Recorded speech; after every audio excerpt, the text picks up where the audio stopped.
Razor wire fence surrounds the Toledo Correctional Institute, and in just a few short years, the prison has seen the population swell. The inmate population actually inside the main facility here went from around 950 up to 1,604 inmates when I got here.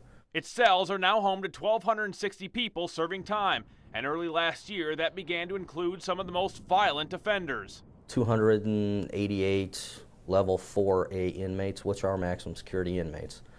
We started receiving them last February. Ed Sheldon has been the warden here for about a year and a half. He says the increase put a strain on his officers, especially with more violent criminals, but they've adapted well. They've learned how to handle these inmates and do an outstanding job day in and day out, which I'll show you as we walk around. On my personal tour of the prison, I was surprised at the number of inmates simply walking around. And even more staggering was the ratio of inmates to officers, which at 6-to-1 is pretty standard, but it means the COs must always have their head on a swivel. Staff are always on guard.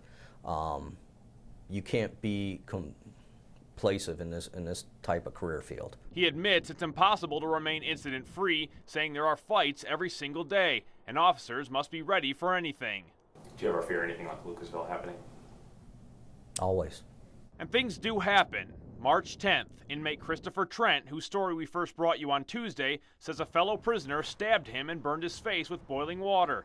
Trent claims that just 7 days later, another inmate, Arturo Lopez, was murdered by the same prisoner who attacked Trent. Warden Sheldon says he takes complete responsibility for the incident or any other under his watch and is greatly affected by it. I'm the one to blame for when that happens. I'm the one that has to tell the families, and it's very hard. He says they learn from every mistake, and his COs are top-notch. They are doing the right thing. Okay, we are keeping Ohio safe. Then we need to go back and look what happened. How do we improve it? How do we limit opportunities for the future?